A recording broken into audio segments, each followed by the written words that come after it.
नमस्कार, आप देख रहे हैं स्वदेश खबर। आपके साथ मैं हूं अनुया यादव। सबसे पहले बात कर लेते हैं बाजार की। तो हम आपको बता दें कि बाजार ने आज कमजोर शुरुआत के बाद अच्छी रिकवरी दिखाई। निफ्टी में निचले स्तर से करीब 180 अंकों का सुधार दिया।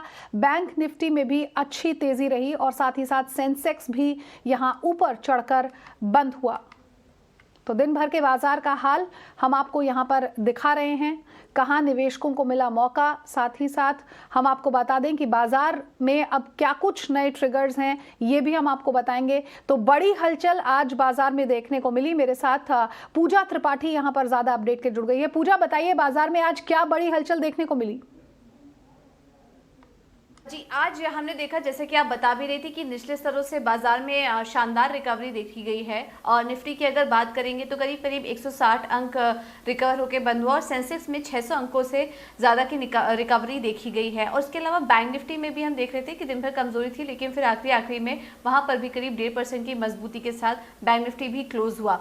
आज तेल और गैस शेयरों में और एनर्जी और IT जो पैक थे उनमें काफ़ी मजबूती देखी गई। वहीं रियल्टी और फार्मा शेयरों में दिन भर दबाव में कमजोरी, आज दबाव में इन्होंने कारोबार किया है। अगर टॉप निफ्टी गेनर्स की बात करेंगे तो आज ONGC में शानदार मजबूती देखी गई। करीब करीब 10% की मजबूती आज ONGC में देखी गई थी। इसके अलावा इंडसइंड बैंक भी आज ऊपर थे। आज इनके जो Q2 के आंकड़े जारी किए थे वो काफ़ी अच्छे लग रहे थे। इसके चलते आज प्राइवेट बैंकों में अच्छी तेजी थी और इंडसइंड बैंक उसको लीड कर रहा था। इसके अलावा कोल इंडिया में अच्छी तेजी थी और IOC में भी आज शानदार तेजी देखने को मिली है। लूजिंग साइड पे बात करेंगे तो आज सिप्ला कमजोर था, निफ्टी का टॉप लूजर। उसके बाद हिंडाल्को, श्री सीमेंट और सन फार्मा निफ्टी लूजर में टॉप जो स्टॉक्स थे जहां पर कमजोरी देखी गई, उसमें दोनों फार्मा शेयर के ही नाम हैं। अब आते हैं मिड कैप स्पेस से। तो मिड कैप में आज पावर शेयरों में अच्छी मजबूती देखने को मिली है। इसमें पहले तो टाटा पावर और अदानी पावर, ये दो पावर स्टॉक्स थे जो कि टॉप गेनर थे आज। उसके अलावा आदित्य बिरला फैशन, आरती इंडस्ट्रीज, ये कुछ ऐसे स्टॉक्स थे जो कि मिड कैप में काफ़ी ज़्यादा एक्शन में आज देखे गए हैं। और मिड कैप लूजर्स पे अगर नज़र डालेंगे तो Oberoi realty, ICICI securities, Dalmia Bharat और भारत फोर्ज, ये कुछ ऐसे स्टॉक्स थे जहां पर कि आज काफ़ी ज़्यादा कमजोरी देखने को मिली है आज के सेशन में। इसके अलावा अगर हम देखें तो कुछ चुनिंदा प्राइवेट सेक्टर बैंक भी थे जहां पर कि अच्छी तेज़ी देखी गई थी। सरकारी बैंकों में भी आज मोमेंटम अच्छा था। इसमें अगर हम स्टॉक्स पर नज़र डालें तो PSU बैंकिंग से, निफ्टी बैंक से IndusInd bank, AU small finance bank, बंधन बैंक, फेडरल बैंक, ये कुछ ऐसे बैंक थे जहां पर कि शानदार तेज़ी देखने को मिली है। और आज अगर कुछ ऑटो स्पेस की बात करेंगे तो Ashok Leyland, Maruti Suzuki, Bajaj auto, Tata Motors, ये कुछ ऐसे स्टॉक थे ऑटो स्पेस में जो कि आज मजबूती के साथ कारोबार कर रहे थे। ठीक है, शुक्रिया पूजा इस तमाम अपडेट को हम तक पहुंचाने के लिए। और देखिए, सेंसेक्स के 1 लाख के स्तर को छूने की संभावनाओं पर मोतीलाल ओसवाल के को-फाउंडर रामदेव अग्रवाल ने कहा कि मेरा नजरिया अगले 30 से 40 साल तक का है और इस लिहाज से मेरा मानना है कि इकोनॉमी अगले 40 साल भी इसी तेजी के साथ बढ़ सकती है। क्योंकि मैं 3 साल 5 साल का देख नहीं रहा हूं, मैं तो नेक्स्ट 40 साल का देख रहा हूं। भाई, आपका लास्ट 40 साल में 100 का इंडेक्स हो गया है 60,000, तो 600 गुना बड़ा बड़ा है। This economy has the same potential for next 40 years. मेरा एक ही कहने का बस। अब उसमें से आप 10 रहे, 15 रहे, जितनी श्रद्धा है उतनी मतलब आप कर सकते हो ना। यदि आप 30 साल के हो तो पूरा 40 साल रहोगे आप, और यदि मान लो 70 साल के हो तो ऊपर वाले की मर्जी है।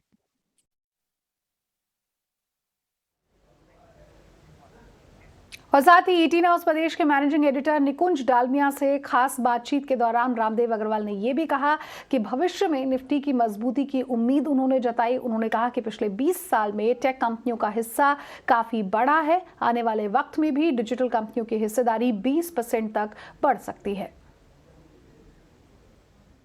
24% of the profits are coming from this thing. उसी कारण से एक 20-22% of the entire market cap is with the tech companies.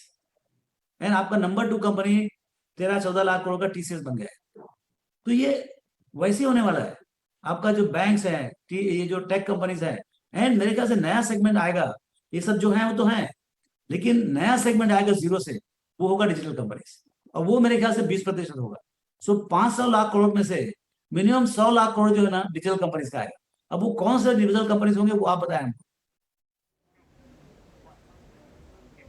और देखिए DHFL के अधिग्रहण के बाद से पीरामल एंटरप्राइजेज में जोरदार तेजी देखने को मिल रही है। इस अधिग्रहण को लेकर पीरामल ग्रुप के चेयरमैन अजय पीरामल का क्या कुछ कहना है, आपको सुना देते हैं। 5 राउंड इसकी बिडिंग की हुई है।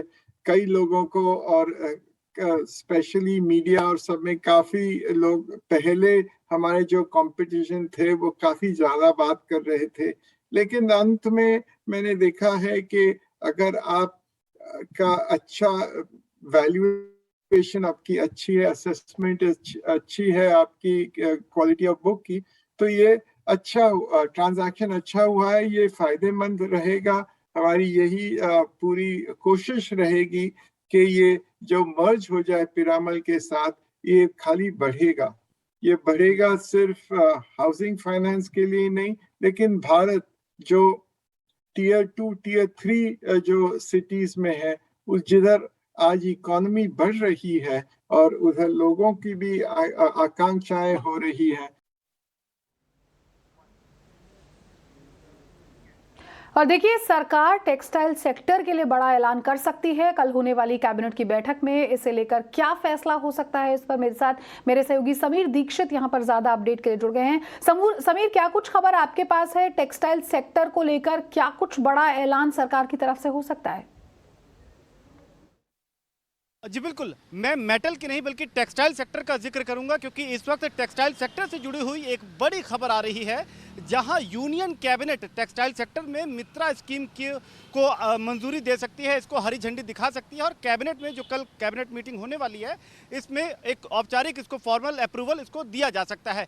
मित्रा स्कीम के पास होने का सीधा मतलब यह है कि देश में 7 नेशनल टेक्सटाइल पार्क बनाने का रास्ता साफ हो जाएगा और योजना के तहत अगले 3 सालों में देश के अलग अलग राज्यों में 7 नेशनल टेक्सटाइल पार्क बनाए जाएंगे। तो टेक्सटाइल सेक्टर से जुड़ी हुई ये बड़ी और एक्सक्लूसिव खबर है कि कैबिनेट अप्रूवल इसमें मिल सकती है। अब दरअसल ये पूरी स्कीम है क्या? मित्रा स्कीम यानी कि मेगा इन्वेस्टमेंट टेक्सटाइल पार्क जो योजना है, इसके तहत राज्यों को कुछ अपने इंफ्रास्ट्रक्चर के लिहाज से कुछ तैयारियां करनी होंगी। मसलन उनको 1000 एकड़ की ज़मीन को पहले से उसको तैयार करके देना होगा इन्वेस्टमेंट के लिए। साथ ही स्टेट के इंसेंटिव शामिल हैं, जो बिजली की दरें हैं उसमें रियायत या सब्सिडी दिया जाना चाहिए। जो रोड, रेल और एयर कनेक्टिविटी है वो ज़बरदस्त होनी चाहिए, इंफ्रास्ट्रक्चर पर खास ध्यान होना चाहिए।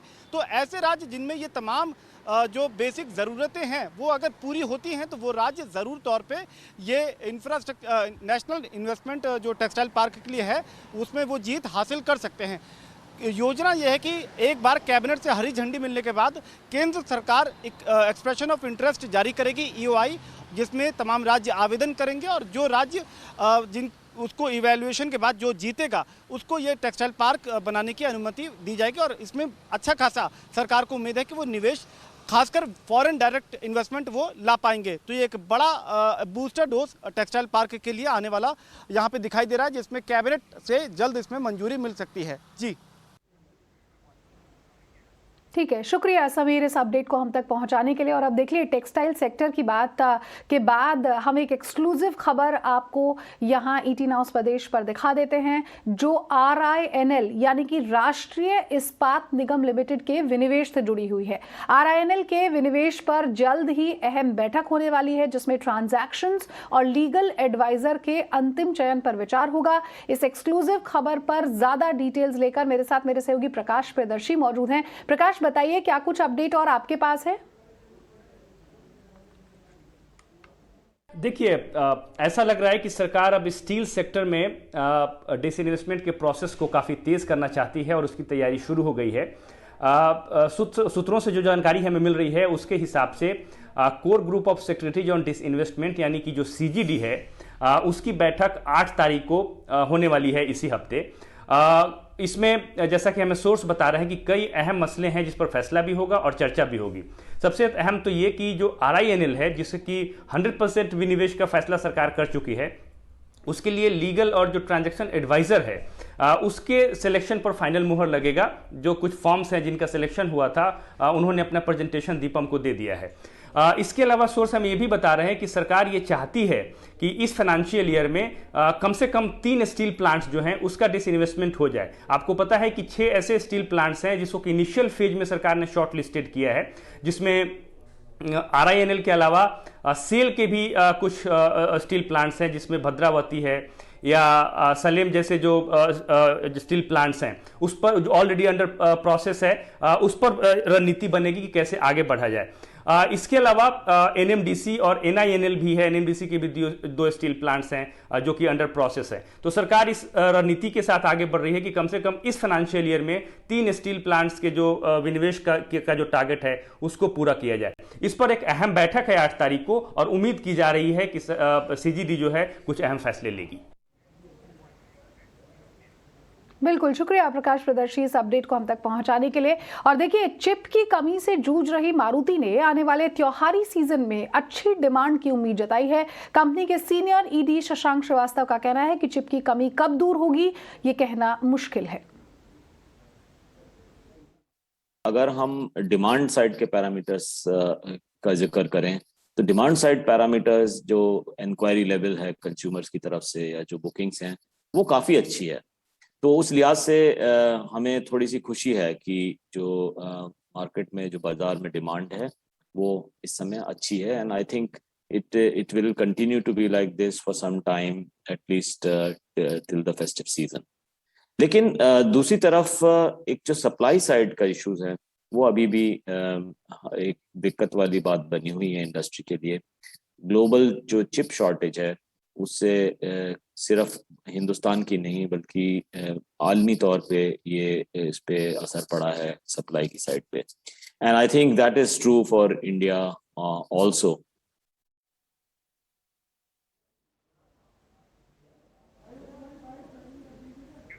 ICICI बैंक के पूर्व चेयरमैन KV कामत का कहना है कि बैंकों के लिए टेक्नोलॉजी में बदलाव एक बड़ी चुनौती है, उन्हें अब स्टार्टअप्स की तरह सोचना होगा। The banking sector has to face technological changes as an ongoing challenge. I think we took advantage of the opportunities that technology provided going back 20 years. And I'm sure the banking leaders of today will also take a similar advantage of technological changes that are happening. Basically, you need to think new. You need to think like a new digital startup. So the banks which will do well, the established banks will do well, will be those which will think like a startup, have the agility and the nimbleness of a startup and leverage technology to the fullest. One good thing, Nikunj, is that the cost of technology today is a fraction of what it was 20 years back. And you have platforms or APIs for each single area of operation that you want. And all this could be stitched together at a very, I would say, reasonable cost. और ET news प्रदेश के managing editor निकुंज डालमिया के साथ KV Kamat की exclusive और खास बातचीत आप देख सकते हैं रात 8 बजे हमारी खास पेशकश आज के स्वदेश हीरो में। प्रधानमंत्री नरेंद्र मोदी ने आज लखनऊ में अमृत महोत्सव का उद्घाटन किया और इस मौके पर पीएम ने प्रधानमंत्री आवास योजना के तहत 75,000 लोगों को घरों की चाबियां डिजिटली सौंपी। चाबियां सौंपते वक्त पीएम ने लाभार्थियों से बातचीत भी की। इसके साथ ही पीएम ने यूपी के 7 शहरों के लिए 75 इलेक्ट्रिक बसें भी लॉन्च की। उद्घाटन के मौके पर यूपी की गवर्नर आनंदीबेन पटेल, सीएम योगी आदित्यनाथ, केंद्रीय रक्षा मंत्री राजनाथ सिंह और केंद्रीय शहरी विकास मंत्री हरदीप पुरी भी मौजूद थे। पीएम ने सरकार की उपलब्धियों को गिनाया और कहा कि रेरा कानून बनाकर सरकार ने घर खरीदारों की मुश्किल आसान की है। पीएम ने कहा कि उनकी सरकार का लक्ष्य देश के हर नागरिक को कम से कम 22 स्क्वायर मीटर का घर मुहैया कराना है। यूपी के 75 जिलों में 75,000 लाभार्थियों को उनके अपने पक्के घर की चाबियां भी मिली है। भारत आज पीएम आवास योजना के तहत जितने पक्के घर बना रहा है वो दुनिया के अनेक देशों की कुल आबादी से भी अधिक है। 50 लाख से ज्यादा घर बनाकर उन्हें गरीबों को सौंपा भी जा चुका है। घरों की साइज को लेकर भी स्पष्ट नीति बनाई। हमने ये तय किया कि 22 स्क्वायर मीटर से छोटा कोई घर नहीं बनेगा। हमने घर का साइज भी बढ़ाने के साथ ही पैसा सीधा लाभार्थियों के बैंक खाते में भेजना शुरू किया। और देखिए, प्रियंका गांधी समेत 11 कांग्रेस नेताओं के खिलाफ यूपी पुलिस ने एफआईआर दर्ज कर ली है। प्रियंका गांधी को थोड़ी ही देर में कोर्ट में पेश किया जाएगा।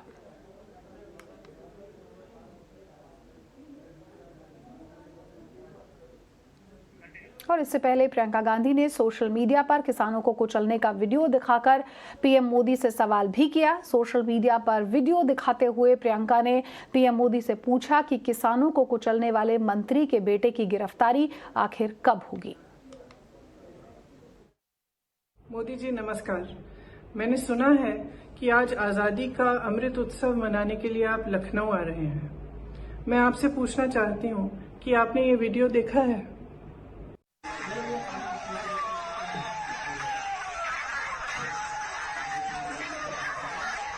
ये वीडियो आपके सरकार के एक मंत्री के बेटे को किसानों को अपनी गाड़ी के नीचे कुचलते हुए दिखाता है। इस वीडियो को देखिए और इस देश को बताइए कि इस मंत्री को बर्खास्त क्यों नहीं किया गया है और इस लड़के को अभी तक गिरफ्तार क्यों नहीं किया गया है। मेरे जैसे विपक्ष के नेताओं को तो आपने हिरासत में बगैर किसी ऑर्डर, बगैर एफआईआर के रखा है। मैं जानना चाहती हूँ कि ये आदमी आजाद क्यों है। और सबके निशाने पर आए केंद्रीय राज्य मंत्री अजय मिश्रा टेनी के बेटे आशीष मिश्रा ने खुद को बेकसूर बताया है। सुनिए।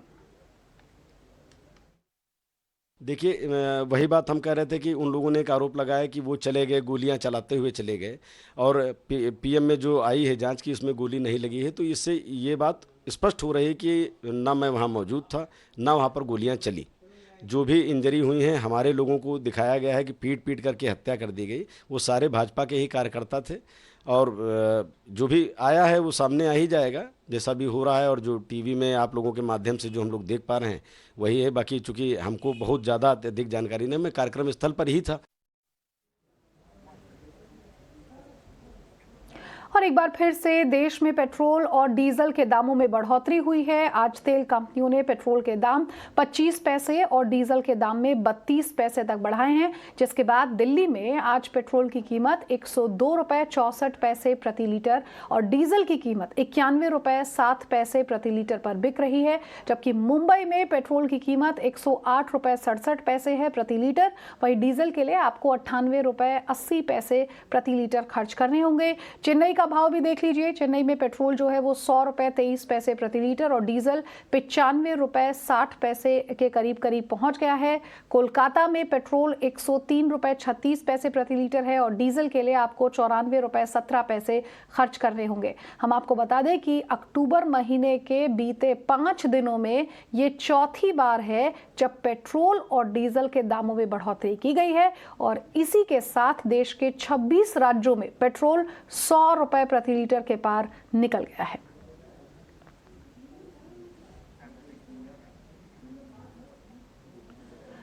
और अपना आईपीओ लाने जा रही ओयो के लिए उसकी प्रतिद्वंदी कंपनी ज़ोस्टल ओयो की राह में रोड़ा अटका सकती है। बताया जा रहा है कि ज़ोस्टल ओयो के आईपीओ को रोकने के लिए सेबी को लेटर लिख सकती है।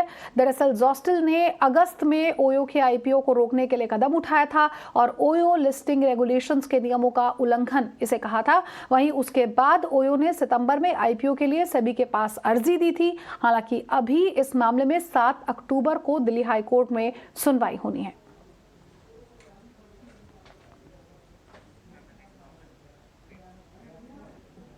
और चलिए अब आपको सुनाते हैं स्वदेश सॉन्ग। ये गीत मार्केट के दिग्गज विजय खेडिया ने खासतौर पर ईटी नाउ स्वदेश की लॉन्च के लिए तैयार किया।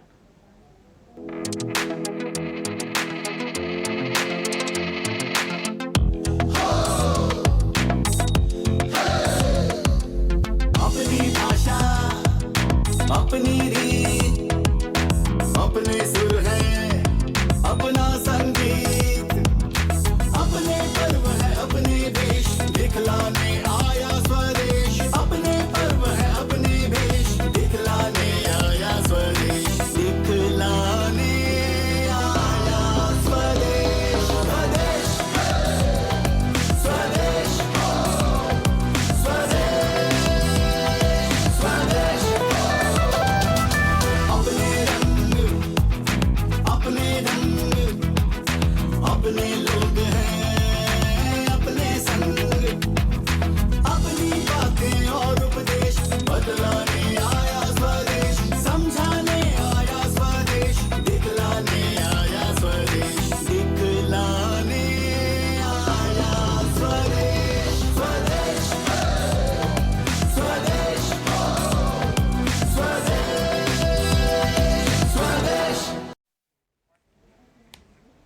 दोस्तों 18 हाउस प्रदेश के इस बुलेटिन में मेरे साथ बस इतना ही। दीजिए इजाजत, नमस्कार।